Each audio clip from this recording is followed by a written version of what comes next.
1981, já lá vai há algum tempo, estreou o filme Indiana Jones e os Salteadores da Arca Perdida. Já foi há algum tempo atrás, há bastante tempo, há mais tempo do que aquilo que eu nasci. É até do tempo em que os filmes do Indiana Jones eram realmente bons. Atualmente isto já não se verifica assim tanto. Mas nesse filme, a Arca da Aliança é uma das personagens, mas durante a maior parte do filme não é uma personagem principal. O Indiana Jones e os Salteadores, esses sim são os personagens principais, passam grande parte do filme à procura da Arca. Depois chegam a uma altura em que encontram a Arca. Desculpem estar a contar um bocadinho do filme, mas acho que já passou tanto tempo que até já prescreveu. Chegam a uma altura em que encontram a Arca e depois, durante uns minutos, durante algum tempo, a Arca é sem dúvida a personagem principal daquele filme. Durante ali um certo tempo, há ali uns minutos em que não há nada mais importante naquele filme do que aquela Arca. Depois, esses minutos passam e o final do filme chega e então pegam na Arca e arrumam-na num armazém. Este foi, pai, o primeiro filme que eu me lembro de ter visto, o primeiro filme digno desse nome que eu me lembro de ter visto, e na altura lembro-me de ter achado muito estranho, tanta trabalheira para encontrar a Arca, e depois no final pegam nela e colocam-na num armazém a algures, que se calhar ninguém saberia muito bem onde é que ela estava. Mas durante o filme a Arca passa de perdida a encontrada, passa de encontrada a personagem principal, e passa de personagem principal a um objeto somente arrumado num armazém, a mais uma coisa enfiada num armazém. E são estes os grandes saltos que a Arca deu durante o filme. Alguns destes saltos são mesmo caricatos. É interessante pensar como é que a mesma coisa fez aquele trajeto todo ao longo do filme. Vamos ler em 1 Samuel, capítulos 4 e 5.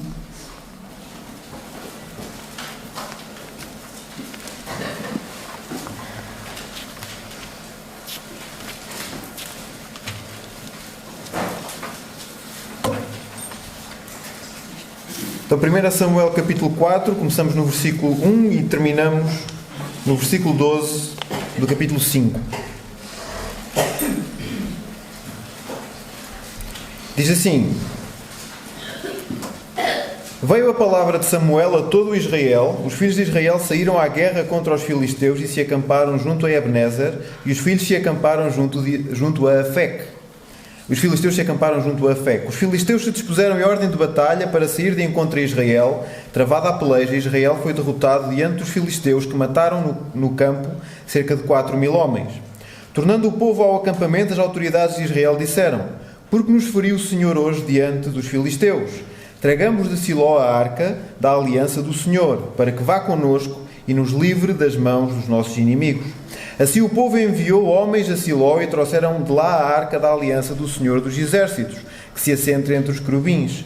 E os dois filhos de Eli, Ofni e Finéias, estavam ali com a arca da aliança de Deus. Quando a arca da aliança do Senhor veio ao acampamento, todo Israel gritou tão alto, de modo que a terra estremeceu. Os filisteus, ouvindo a voz do júbilo, disseram: Que voz de grande júbilo é esta no acampamento dos hebreus? Quando souberam que a arca do Senhor viera ao acampamento, os filisteus se atemorizaram, disseram: Os deuses vieram ao acampamento, ai de nós, jamais aconteceu uma coisa assim antes. Ai de nós, quem nos livrará da mão destes grandiosos deuses? Quem são os deuses? Estes são os deuses que feriram aos egípcios com toda a sorte de pragas no deserto. Esforçai-vos, ó filisteus, portai-vos varonilamente, para que não venhais a servir aos hebreus, como eles vos serviram a vós. Portanto, varonilamente pelejai. Palavras difíceis. Então pelejaram os filisteus e Israel foi derrotado, e fugiu cada um para a sua tenda. Foi grande a derrota, pois morreram de Israel 30.000 homens de infantaria. Foi tomada a arca de Deus, e os dois filhos de Eli, Ofni e Finéias, foram mortos.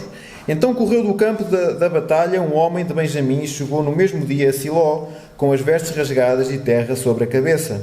Quando ele chegou, Eli estava assentado numa cadeira ao pé do caminho, vigiando, porque o seu coração estava temeroso pela arca de Deus. Entrou aquele homem na cidade e anunciou tudo o que tinha acontecido. Então toda a cidade pôs-se a gritar. Eli, ouvindo os gritos, perguntou: Que voz de alvoroço é esta? O homem, a toda a pressa, veio a Eli, que era da idade de 98 anos e cujos olhos estavam tão escurecidos que não podia ver. Disse ele a Eli: eu sou o que saí do campo de batalha, de onde fugi hoje mesmo. Perguntou Eli: que foi que aconteceu, meu filho? Respondeu o que trazia as notícias: Israel fugiu dos filisteus e houve grande matança entre o povo. Além disso, também teus 2 filhos, Ofni e Finéias, foram mortos, e a arca de Deus foi tomada.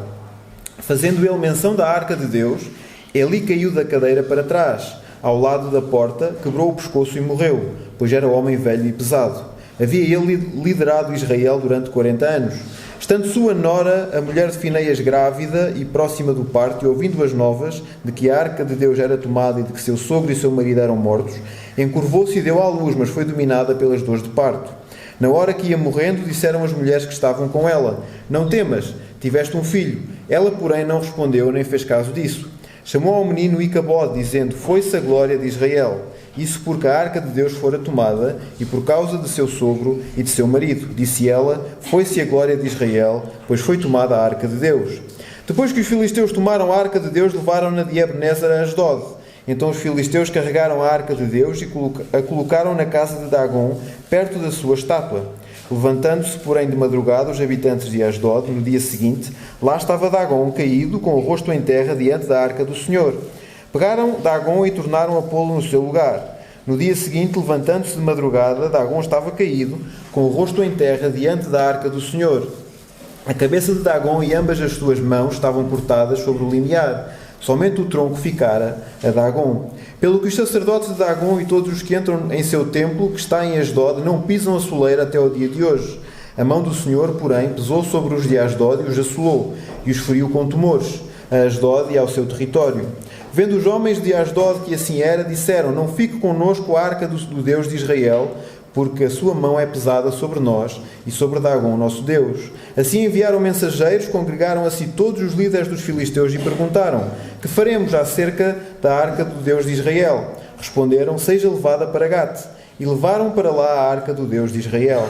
Desde que a levaram para lá, a mão do Senhor veio contra aquela cidade com grande terror. Feriu os homens que ali viviam, desde o pequeno até o grande, e nasceram-lhes tumores. Então enviaram a arca de Deus a Ecrom. Chegando lá a arca de Deus, os de Ecrom exclamaram: transportaram para nós a arca do Deus de Israel para nos matar e a nosso povo.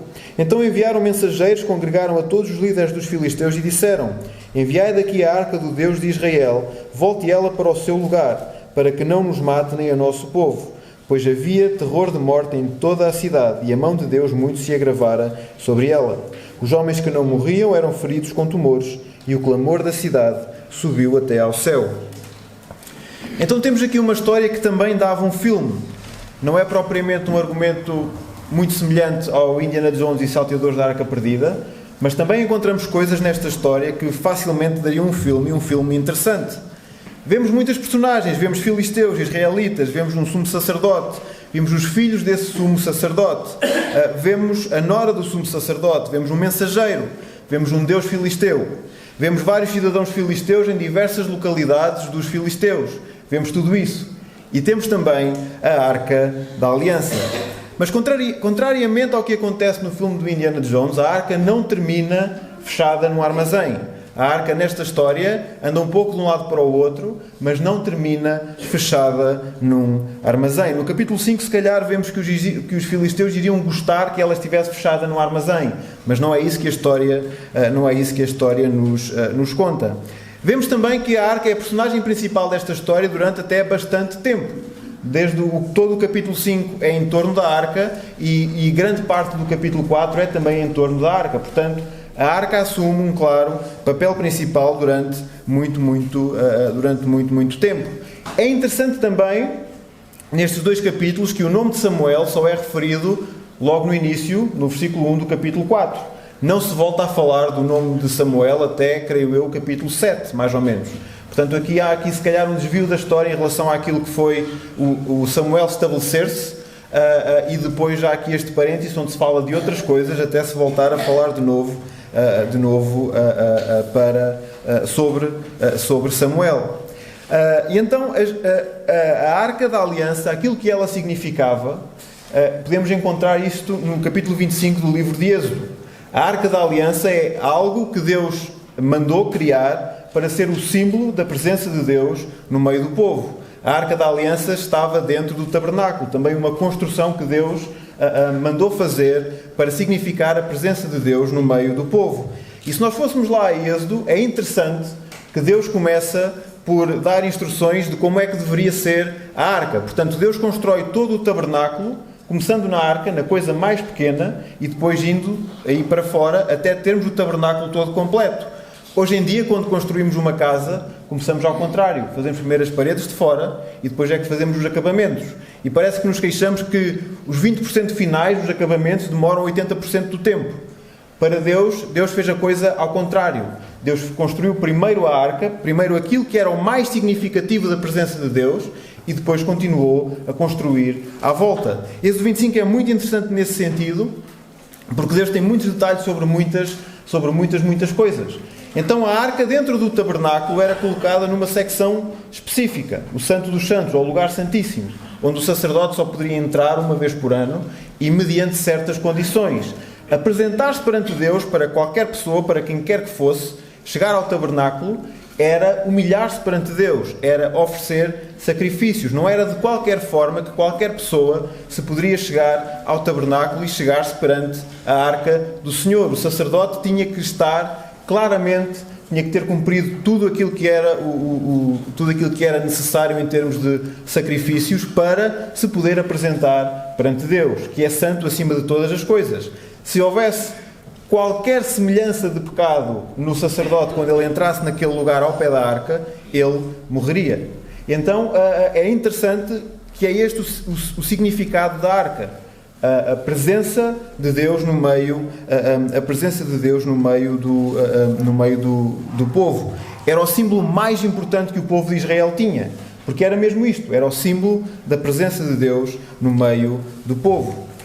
Na passagem que nós lemos, nós vemos que os dois exércitos, israelita e filisteu, se perfilam para a batalha, de um lado e do outro do campo de batalha, depois travam uma batalha. Existem duas batalhas, Israel perde ambas, mas na segunda a derrota é maior do que na primeira. A arca é capturada pelos filisteus na segunda batalha, porque ela não estava lá na primeira batalha, e depois vemos que, ao ser levada para o território dos filisteus, ela causa vários problemas aos filisteus. Então nós encontramos a primeira batalha no versículo 2. Os filisteus se dispuseram em ordem de batalha para sair de encontro a Israel. Travada a peleja, Israel foi derrotado diante dos filisteus, que mataram no campo cerca de 4.000 homens. Então vemos que Israel sai derrotado da primeira batalha e depois, enquanto estavam a analisar aquela batalha, a analisar aquilo que tinha acontecido, eles chegam a uma conclusão interessante. Versículo 3. Tornando o povo ao acampamento, as autoridades de Israel disseram: porque nos feriu o Senhor hoje diante dos filisteus? Tragamos de Siló a arca da aliança do Senhor, para que vá connosco e nos livre das mãos dos nossos inimigos. Então as autoridades de Israel olharam para aquela batalha, olharam para aquilo que tinha acontecido, porque é que eles teriam saído derrotados, e a solução que encontraram foi trazer a arca do Senhor. A arca não estava perdida, eles sabiam exatamente onde é que a arca estava. Por isso enviaram pessoas a ir buscar a arca exatamente àquele lugar, e eles foram e encontraram a arca e trouxeram-na.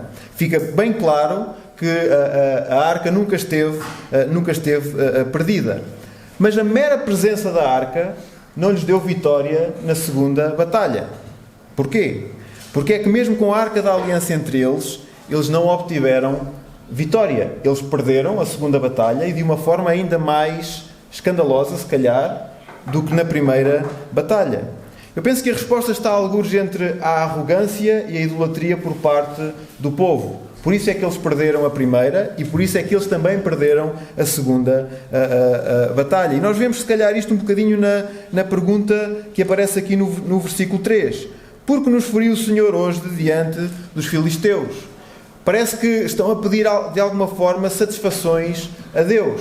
Porquê é que Deus não nos deu vitória? Porquê é que nós não ganhamos isto? Nós somos o povo de Deus.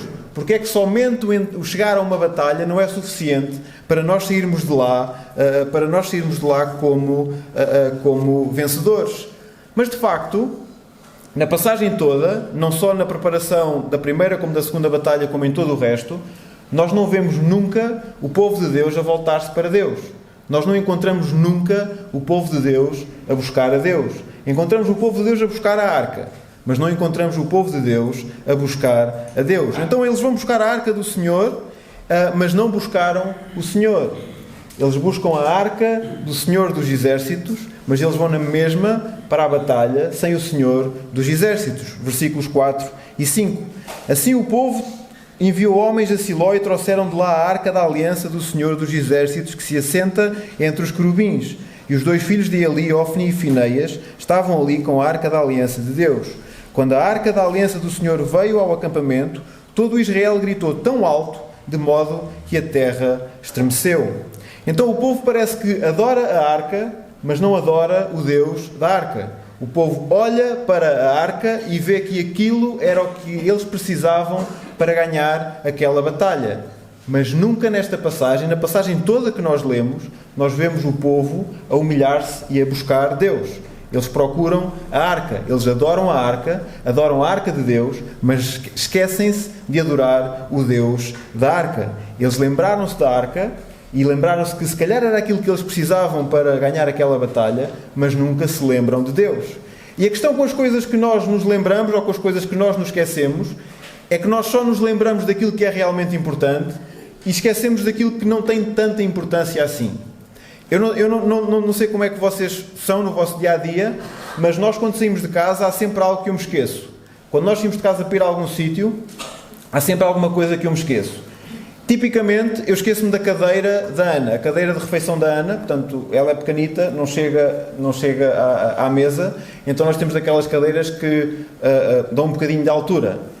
Nós saímos para qualquer lado e o que eu me esqueço é a cadeira. A cadeira falha sempre. Quando nós fomos ao vosso retiro, nós passamos a viagem toda, falta-nos qualquer coisa. Falta qualquer coisa. Não há de aparecer, não há de ser relevante. Quando nos sentamos para comer, a cadeira ficou em casa. Mas de facto a cadeira não é assim tão importante, porque há os nossos colos, há o facto de ela já não gostar bem da cadeira, o facto do vosso retiro que não haveria era gente voluntária para dar colo à Ana enquanto ela comesse. Portanto, a cadeira em si não é tão importante assim. Portanto, eu esqueço-me da cadeira porque ela não é importante. Eu não me esqueço da Ana, eu não me esqueço do Miguel, eu não me esqueço da Marta. Às vezes dá vontade de esquecer da Marta, mas depois rói-me assim a consciência. Mas nós só nos esquecemos tipicamente daquilo que é importante. Nós não nos esquecemos daquilo que é importante. Aquilo que é importante nós lembramos-nos sempre. Porque é importante. A cadeira não é assim tão importante. A gente se enrasca sempre de qualquer forma. Aquilo que aconteceu ao povo foi isso mesmo. Eles olharam para a arca, mas eles esqueceram-se de Deus. E eles esqueceram-se de Deus porque Deus já não era importante para eles. Eles, quando olhavam para Deus, Deus não era assim tão relevante. E então, por isso é que eles esqueceram, e eles, lembrando-se da arca, esqueceram-se do Deus da arca. E então foram completamente desarmados para uma segunda batalha. Eles foram arrogantes numa primeira vez, pensar que não precisavam de nada e somente tinham que entrar em batalha e ganhavam, e perderam. E foram idólatras da segunda vez. Eles adoraram a arca, mas não adoraram o Senhor da arca. O povo não é assim tão diferente da atitude dos salteadores do filme do Indiana Jones.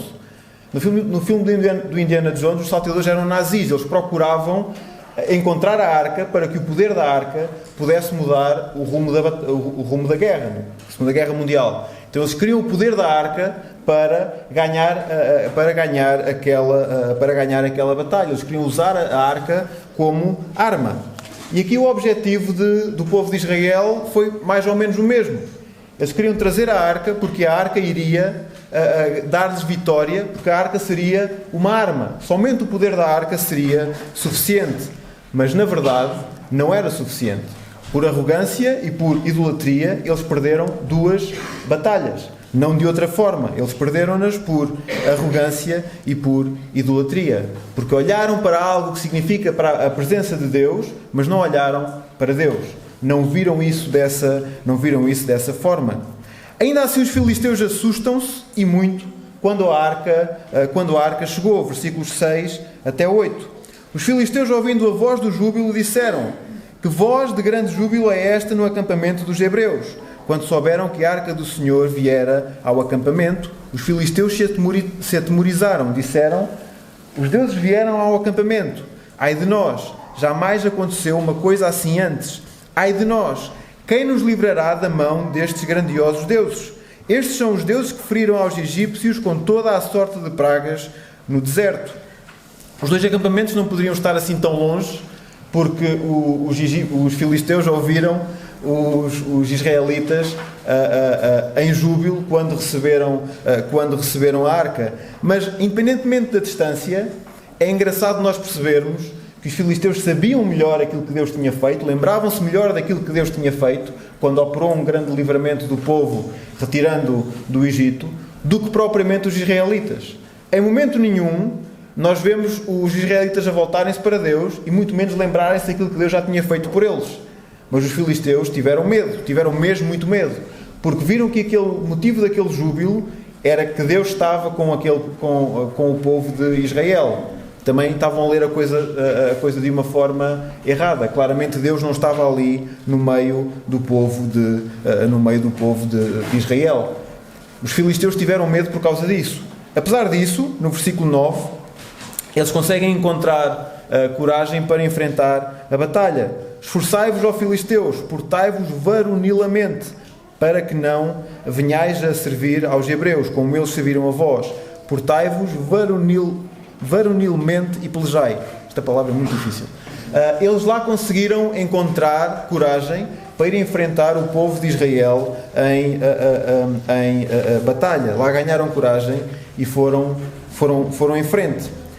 A segunda batalha para Israel correu muito pior do que a primeira. Se os números da primeira batalha não tinham sido bons, os números da segunda batalha são ainda piores. As perdas de Israel foram mais do que 7 vezes superiores. Na primeira, eles perderam cerca de 4.000 homens, e na segunda batalha eles perderam 30.000. Versículos 10 e 11. Então pelejaram os filisteus e Israel foi derrotado e fugiu cada um para a sua tenda. Foi grande a derrota, pois morreram de Israel 30.000 homens de infantaria. Foi tomada a arca de Deus e os 2 filhos de Eli, Ofni e Fineias, foram mortos. Os números podem não ser muito exatos. Poderiam não ser 4.000 exatamente na primeira batalha, poderiam não ser 30.000 exatamente na segunda batalha, mas de qualquer forma a derrota de Israel foi assim algo para o escandalosa. Foi uma queda muito grande, uma queda demasiado grande. Este resultado confirma o afastamento do povo em relação a Deus.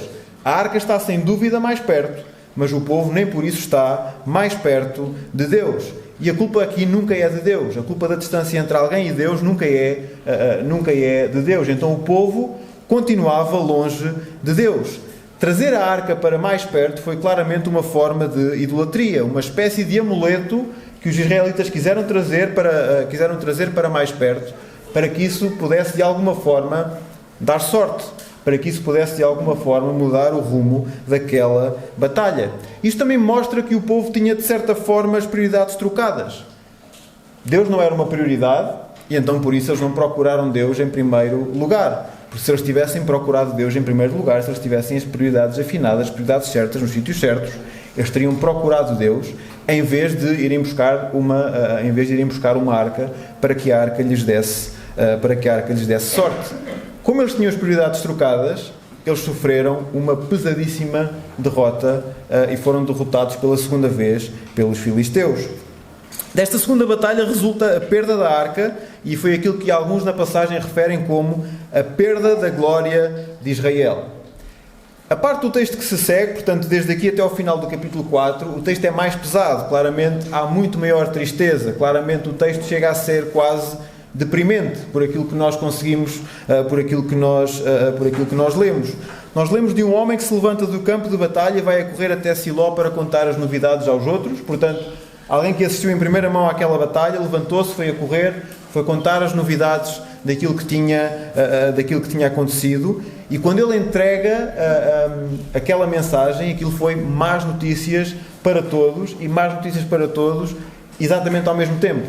Então, subitamente, tudo fica mesmo realmente muito triste, parece que uma nuvem muito escura se coloca em cima do texto, porque de facto toda esta parte da passagem é triste, é até deprimente. Nós vamos ler os versículos 13 e depois vamos ler dos 18 até ao 22. Então, 13 diz: Quando ele chegou, Eli estava assentado numa cadeira ao pé do caminho, vigiando, porque o seu coração estava temeroso pela arca de Deus. Entrou aquele homem na cidade e anunciou tudo o que tinha acontecido. Então toda a cidade pôs-se a gritar. E agora o versículo 18. Fazendo ele menção da arca de Deus, portanto o mensageiro, Eli caiu da cadeira para trás, ao lado da porta, quebrou o pescoço e morreu, pois era homem velho e pesado. Havia ele liderado Israel durante 40 anos. Estando a sua nora, mulher de Fineias, grávida e próxima do parto, e ouvindo as novas de que a arca de Deus era tomada e de que seu sogro e seu marido eram mortos, encurvou-se e deu à luz, mas foi dominada pelas dores do parto. Na hora que ia morrendo, disseram as mulheres que estavam com ela: não temas, tiveste um filho. Ela, porém, não respondeu, nem fez caso disso. Chamou ao menino Icabode, dizendo: foi-se a glória de Israel. Isso porque a arca de Deus foi tomada, e por causa de seu sogro e de seu marido. Disse ela: foi-se a glória de Israel, pois foi tomada a arca de Deus. Então, como resumo do estado de espírito de Israel, depois da entrega desta mensagem, nós vemos que o povo ficou a gritar. Eli caiu e morreu quando soube que a arca tinha sido perdida, e a nora de Eli morreu depois do parto do seu filho. É evidente que a arca era importante para o povo daquela cidade, é evidente que a arca era importante para Eli, era evidente que a arca era importante para a sua nora. Eli cai da cadeira com a menção da arca, mais do que com a menção da morte dos seus filhos ou a derrota de Israel. Eli cai e morre quando ele sabe que a arca tinha sido tomada. A sua nora diz que a glória de Israel se foi explicitamente pela perda da arca. Encontramos isso também no versículo 22. Lemos também no versículo 13 que Eli estava temeroso pela arca. Portanto, Eli não estava tão confiante assim que aquilo ia correr bem. Ele estava temeroso quando soube que a arca ia para o campo de batalha. Eli e a sua nora em particular sentiam a perda da arca mais do que a perda dos seus familiares. Portanto, estamos a falar de alguém que perdeu filhos, estamos a falar de alguém que perdeu o seu marido, mas mais do que a perda destes familiares, estas pessoas sentiram, e fica claro pela passagem, sentiram mais pesada a perda da arca. Então estamos naquela fase da história em que claramente a arca já é a personagem principal, sem sombra de dúvida. Tudo agora parece que gira em torno da arca. E esse também parece ser um bocadinho parte do problema. É que o povo continua voltado para a arca. Estava voltado para a arca porque era ela que lhes ia dar vitória naquela batalha. Não deu, a arca foi capturada e eles agora olham para a arca. Mais uma vez, não encontramos referência nenhuma a que o povo se humilhe perante Deus, a que o povo busque Deus. O povo está deprimido, está muito triste, porque perdeu a arca. Olhavam para a arca como a perda da glória de Israel. Perdeu-se a arca, perdeu-se a glória de Israel. E mais uma vez parece que há um certo tipo de idolatria. Parece que de alguma forma se quer tornar Deus mais pequeno. A arca que significava a presença de Deus, parece que querem dizer que Deus é aquela arca. Tornar Deus do tamanho daquela arca. Ainda na perda da arca, nós parece que conseguimos encontrar idolatria por parte do povo. Eu não quero com isto dizer que a arca não fosse um símbolo importante, porque era claramente este símbolo da presença de Deus no meio do povo, e era muito importante por causa disso, mas mais importante do que a arca seria, ou é, o próprio Deus. Ainda nós muitas vezes, ao longo de todo o Velho Testamento, nós lemos muito acerca de pessoas que se arrependem perante Deus, e então alteram o seu vestir, alteram a sua forma de estar e humilham-se perante Deus. E em momento nenhum, nesta passagem, nós encontramos que o povo de Deus se tenha arrependido daquilo que fez, ou se tenha arrependido da atitude que tem para com Deus e que se volte para Deus para poder, de alguma forma, ter de novo uma relação com Deus. Aqui nós somente encontramos tristeza e tipo depressão, mas não encontramos o povo a querer humilhar-se perante Deus, a querer de alguma forma buscar Deus. Mais tarde na história de Samuel, vamos lá chegar entretanto, nós vemos que o povo pede um rei. O povo tinha o grande rei, Deus Todo-Poderoso acima de todas as coisas, mas eles querem um rei humano. Eles querem um rei como os outros povos à volta tinham. E na altura nós vemos Deus a dizer que foi de alguma forma rejeitado. E foi. E provavelmente isso começou aqui. Provavelmente aqui, ou se calhar continuou aqui. Provavelmente aqui já havia esta questão. O povo já não olhava para Deus da mesma forma. Já não olhava para o Rei, para o Deus Todo-Poderoso, acima de todas as coisas. Então criam uma arca. E quando perdem a arca, perderam a glória de Israel porque perderam a arca. Este adorar a arca em vez de adorar a Deus, talvez tenha sido o iniciar ou o continuar deste desprezo por Deus que mais tarde os levou a pedir um rei. De qualquer forma, a arca foi levada pelos filisteus e a passagem muda de rumo completamente. Então, desde o final do capítulo 4 e depois entramos no capítulo 5, o texto muda completamente de figura. O texto no capítulo 4 estava a terminar numa nota muito triste, muito deprimente, mas depois no capítulo 5 muda. O capítulo 5 chega até a ser engraçado, tem o seu quê de humor. Deus coloca a forma como Deus trabalha com a arca no meio dos filisteus, tem o seu quê de humor. Eu sei que nem todos acham piada as mesmas coisas da mesma forma. O humor é um tema muito, muito estranho nos dias de hoje, mas Deus coloca algum humor na forma como trabalha com a arca no meio dos filisteus. Então nós vemos em primeiro lugar que a arca causa alguns problemas ao deus Dagon. Dagon, supostamente, era o pai de Baal, que também é um deus muito conhecido dos filisteus. Versículos 1 até 5. Então, capítulo 5, versos 1 até 5. Depois que os filisteus tomaram a arca de Deus, levaram-na de Ebenezer a Asdod. Então os filisteus carregaram a arca de Deus, colocaram-a na casa de Dagon, perto da sua estátua. Levantando-se, porém, de madrugada, os habitantes de Asdod, no dia seguinte lá estava Dagon, caído, com o rosto em terra, diante da arca do Senhor. Pegaram Dagon e tornaram a pô-lo no seu lugar. No dia seguinte, levantando-se de madrugada, Dagon estava caído, com o rosto em terra, diante da arca do Senhor. A cabeça de Dagon e ambas as suas mãos estavam cortadas sobre o limiar. Somente o tronco ficara a Dagon.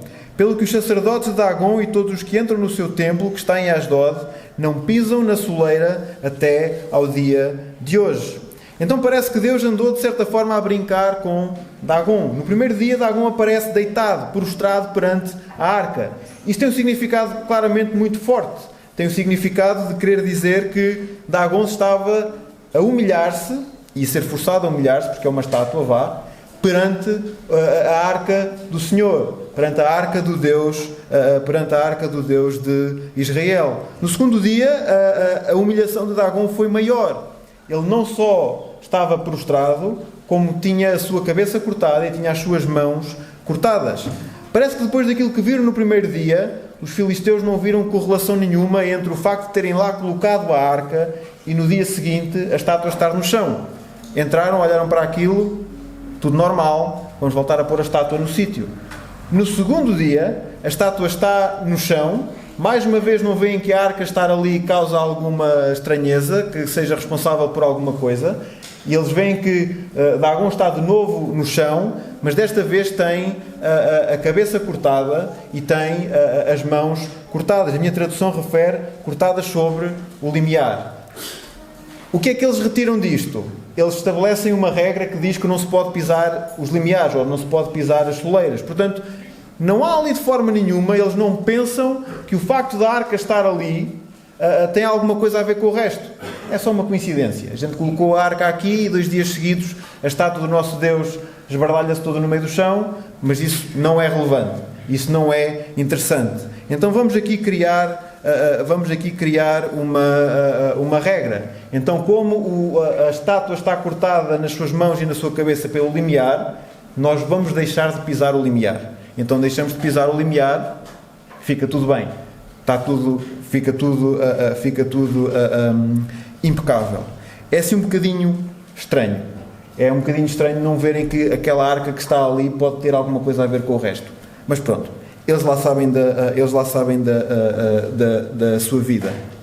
De qualquer forma, isto mostra que aquilo que aconteceu antes, a derrota de Israel, mesmo tendo a arca no meio do povo, não quer dizer que a arca em si mesmo não tenha poder. Portanto, a arca sozinha conseguiu fazer alguma coisa. Nós ainda vamos continuar a ler e vamos ver que a arca sozinha conseguiu derrotar os filisteus. A arca sozinha deu-lhes claramente muitos problemas. O problema aqui, por parte do povo, foi que olhou demasiado para a arca. A falha esteve do lado do povo, a falha nunca esteve do lado de Deus. O povo olhou para a arca como um objeto, como um amuleto, como algo que lhes daria sorte na batalha, mas nunca, em momento nenhum, olhou para o Deus da arca. O poder de Deus nunca esteve em causa aqui. E nós vemos que Deus fez grandes coisas. A arca sozinha fez grande estrago. O povo é que não se soube voltar para Deus como era suposto. O povo não soube fazer aquilo que era certo. Vemos também, ao continuar a ler a passagem, que a arca não foi só problema para Dagon. A arca foi problema para os filisteus, para a generalidade dos filisteus. Os filisteus passaram muito mal por causa da presença da arca no seu meio. Versículos 6 até 12. A mão do Senhor, porém, pesou sobre os de Asdod e os assolou e os feriu com tumores, e a Asdod e ao seu território. Vendo os homens de Asdod que assim era, disseram: não fique connosco a arca do Deus de Israel, porque a sua mão é pesada sobre nós e sobre Dagon, nosso Deus.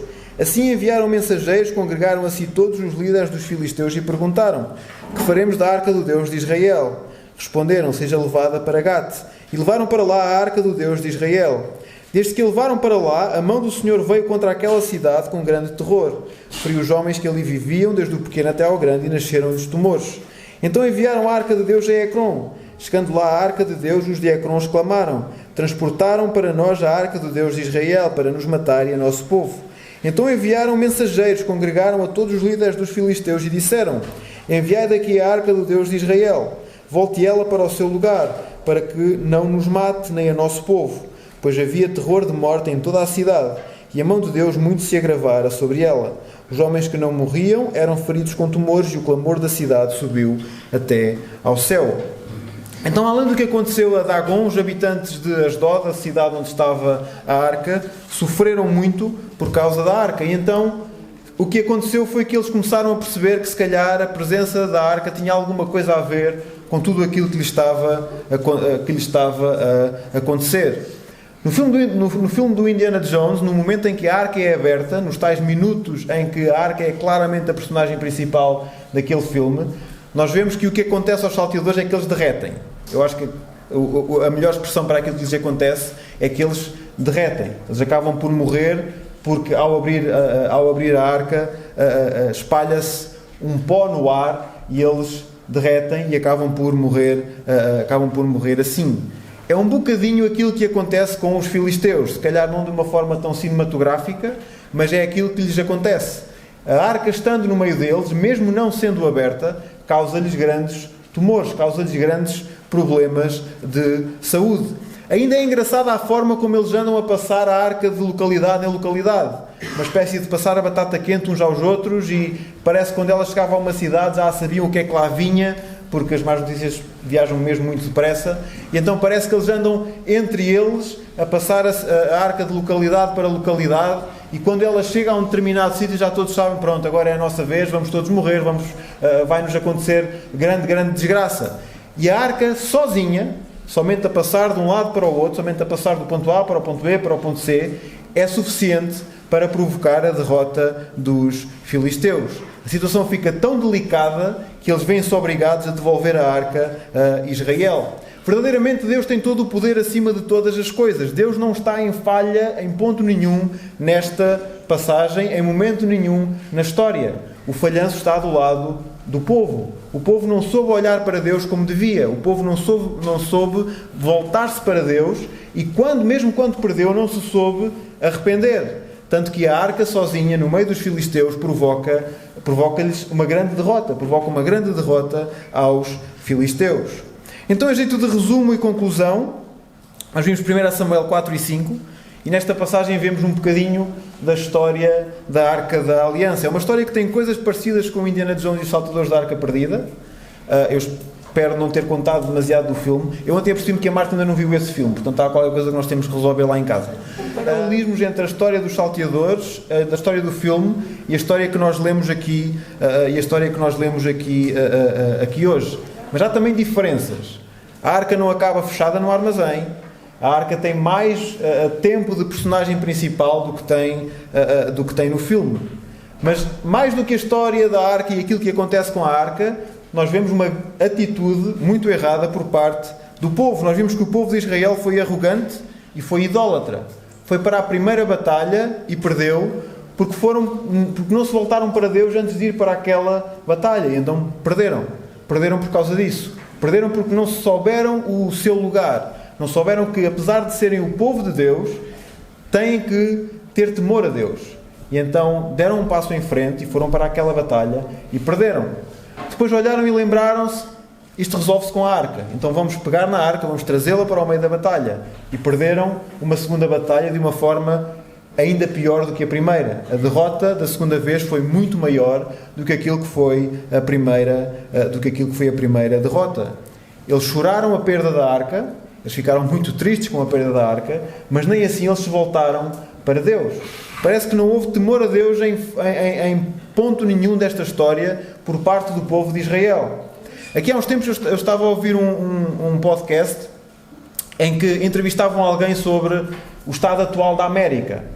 A América está numa situação relativamente complicada, a sociedade está muito polarizada entre dois pontos de vista diferentes e tem umas eleições muito importantes aí à porta, e então falava-se um pouco sobre isto, falava-se um pouco de porque é que a sociedade naquele país está naquele estado. E a certa altura o entrevistador disse que eu penso que isso também tem a ver com o facto de nós termos tirado Deus de todo o lado. Nós tirámos Deus das nossas escolas, nós tirámos Deus da nossa família, nós tirámos Deus das pequenas coisas da nossa vida. E o entrevistado interrompeu e disse: mais do que retirarmos Deus, mais do que retirarmos a fé em Deus, o que saiu foi o temor a Deus. Porque aqui há uns tempos atrás, mesmo aquelas pessoas que não tinham fé em Deus, que não acreditavam em Deus, havia um certo nível de temor. E de um momento para o outro isso perdeu-se. E as pessoas olham para si próprias e dizem: eu sou Deus. E ele dizia: isto é o que eu acho ser o grande problema da América neste momento. Este problema não é só da América, este problema é assim um bocadinho mais global do que só da América. Mas, na realidade, aquilo que acontece é um bocadinho isto, e aquilo que aconteceu ao povo neste momento foi isso. O povo olhou para si próprio e disse: eu sou Deus, eu vou ganhar isto, vai ser fácil. Mas depois não só não foi fácil, como foi extremamente difícil, e como no final de tudo saíram derrotados. Caminhar com Deus implica temor. Caminhar com Deus implica ir andando, mas sabendo claramente a nossa posição quando comparado com Deus, que é todo poderoso acima de todas as coisas, que é tão grande e tem tanto poder que a nossa cabeça nem sequer consegue enxergar. Aqui dentro desta coisa pequenina não cabe a dimensão de Deus. Deus é muito maior do que aquilo que nós possamos sequer imaginar. Então nós temos que ter sempre temor a Deus acima de todas as coisas, andar temerosos ao Senhor, porque Ele é Deus Todo-Poderoso acima de tudo. E porque se não andarmos tementes a Deus, acontece-nos aquilo que aconteceu ao povo de Israel. Sairemos derrotados e vamos para uma segunda batalha e vamos buscar uma arca. Vamos buscar alguma coisa que nos lembre de Deus, mas não vamos buscar a Deus. E a derrota vai ser maior ainda da segunda vez. O poder de Deus nunca esteve em causa nem nesta passagem, nem ao longo de toda a história. A arca sozinha no meio dos filisteus fez grande estrago. Até é engraçado perceber isso. É engraçado perceber que só a arca de Deus consegue destruir os filisteus de uma forma que um exército não conseguiu. Deus será sempre maior do que qualquer problema, do que qualquer coisa, mas é também maior do que qualquer objeto que nós possamos olhar e pensar que aquilo é que é Deus. Não. Deus é Deus acima de todas as coisas, Deus poderoso acima de todas as coisas. Vemos também que nesta passagem existia um bocadinho aquele orgulho dos israelitas de terem a arca, e depois houve o orgulho dos filisteus de terem a arca. Mas nada disso lhes valeu nem a uns nem a outros. A uns não lhes deu vitória naquela segunda batalha que tiveram, e aos filisteus deu-lhes mais problemas do que aquilo que eles queriam. E claramente eles não queriam devolver a arca, por isso é que andaram com ela entre os vários sítios do seu território, e só depois é que lhe disseram: não, isto tem que ir de volta. Nós não conseguimos lidar com a arca aqui. Então Deus será sempre, acima de todas as coisas, mais poderoso do que todas as coisas. Tornar Deus pequeno e cultuar um objeto, nem que isso tenha alguma referência a Deus, nunca será solução. Nós teremos que ter temor sempre, e temor a Deus, aquele que é todo poderoso acima de todas as coisas. Então que não caiamos nos erros em que o povo caiu. que nós possamos ir caminhando dia após dia após dia, não olhando para nós como se fôssemos Deus, não olhando para qualquer outra coisa como se fosse Deus, mas olhando para Deus porque é Deus. E tendo temor a Ele diariamente em cada passo que nós damos.